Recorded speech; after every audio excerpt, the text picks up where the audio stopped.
오늘은 사도행전 15장 12절에서 21절 말씀 보겠습니다. 12절 온 무리가 가만히 있어 바나바와 바울이 하나님께서 자기들로 말미암아 이방인 중에 행하신 표적과 기사에 관하여 말하는 것을 듣더니. 자, 베드로가 이제 논쟁 가운데 있을 때 일어나서 했던 그 변론으로 인해 갑자기 총회에 모인 청중들의 분위기가 숙연해지게 되었습니다.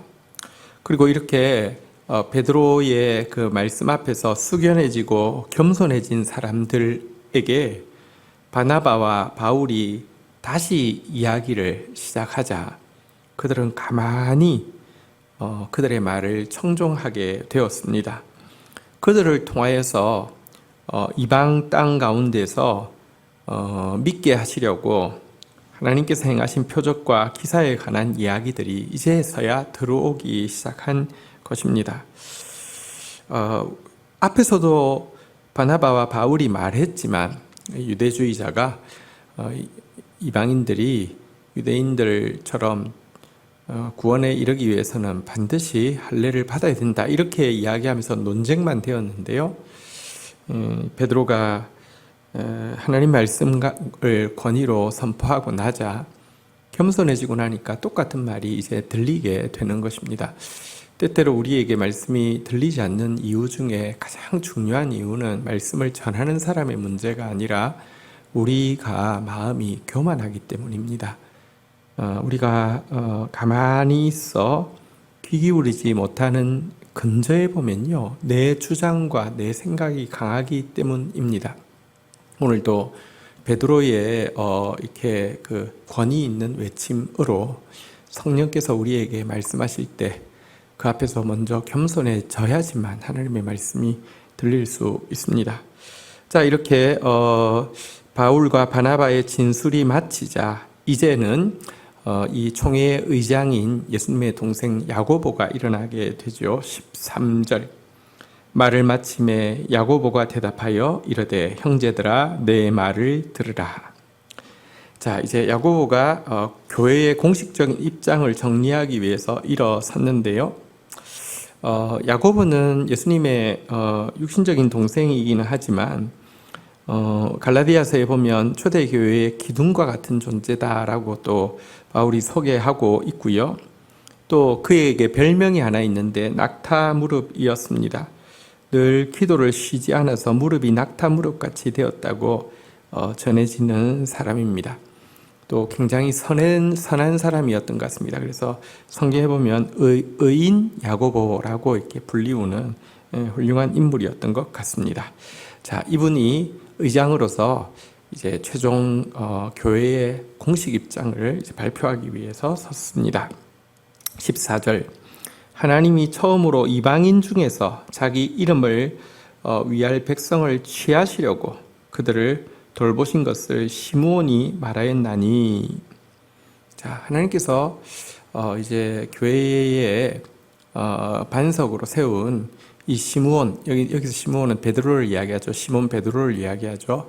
베드로를 통하여서 이방인 가운데 첫 개종자를 공식적으로 얻게 하신 것에 대해서 언급하고 있는 것입니다. 15절 선지자들의 말씀이 이와 일치하도다. 기록된 바 16절 이후에 내가 돌아와서 다윗의 무너진 장막을 다시 지으며 그 허물어진 것들을 다시 일으키리니. 17절 이는 그 남은 사람들과 내 이름으로 일컬음을 받는 모든 이방인들로 주를 찾게 하려 함이라 하셨으니. 자, 야고보는 베드로의 진술과 또 이 베드로의 진술이 단지 교회의 지도자가 그렇게 진술했으니까 힘이 있다 이것이 아니라 베드로의 진술과 또 일치되어지는 성경, 구약 성경의 예언을 지금 인용하고 있는 것입니다. 야고보가 근거로 내세운 이 내용은요, 사실은 아모스서 9장 11절 12절에 나오는 내용인데요. 그날에 내가 다윗의 무너진 장막을 일으키고 그것들의 틈을 막으며 그 허물어진 것을 일으켜 옛적같이 세우고 그들이 에돔의 남은 자와 내 이름으로 일컫는 만국을 기업으로 얻게 하리라. 이 일을 행하시는 여호와의 말씀이니라라고 이야기하시면서 다윗의 장막이 회복되어지고 나면 에돔에 있는 남아있는 자들, 에돔은 사실 전통적으로 이제 이삭과 이제 에서와 이제 야곱, 이삭의 두 아들 에서와 야곱 할 때 야곱이 이제 믿음의 이제 자녀들 12아들을 통해서 이스라엘이 되었다고 하면 에서는 사실은 반대 개념이고 또 원수 개념으로 나왔는데요. 이 에서의 우선 에돔에게서도 남은 자들이 구원받을 것이며 천하 만국이 이제 구원받을 자가 있을 것이다라고 했던 바로 그 예언을 인용을 하고 있습니다. 그리고 이 일을 행하시는 분은 여호와의 이 일을 행하시는 여호와의 말씀이니라라는 이 내용 가지고요.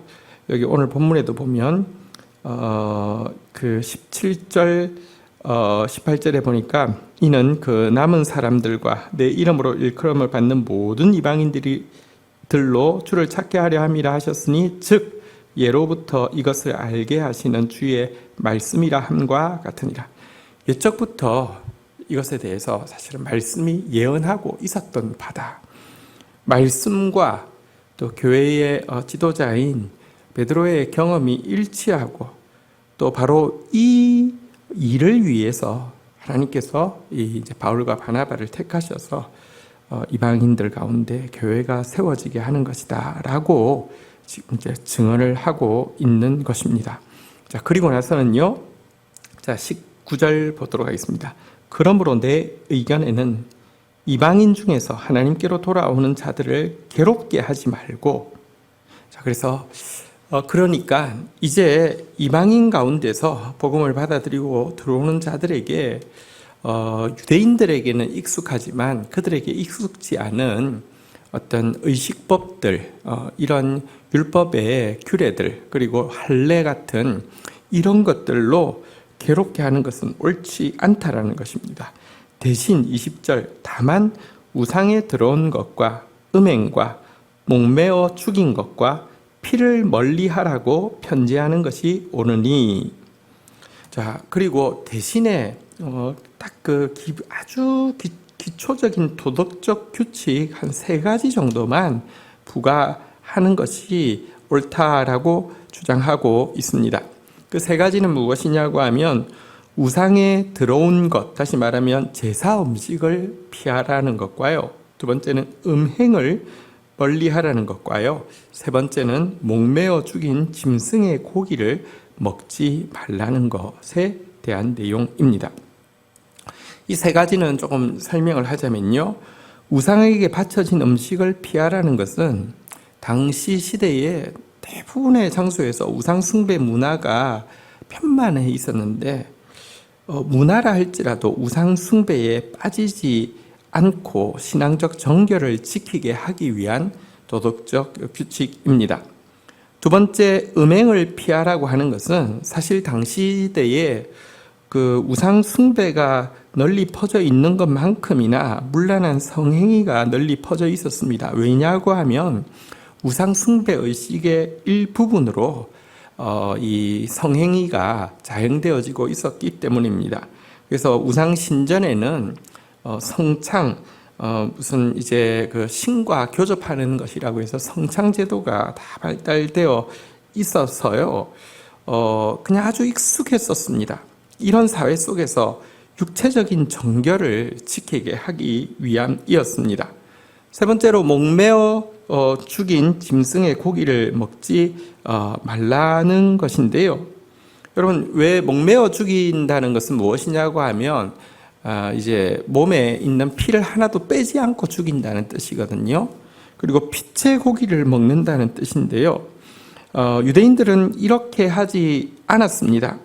문화적인 문제이기도 하지만 여기에는 피는 생명이고 생명은 하나님께 속한 것으로 생명을 존중해야 된다는 가르침이 포함되어 있는 것이기도 합니다. 여러분, 당시대에는 정말 생명을 존중하지 않았습니다.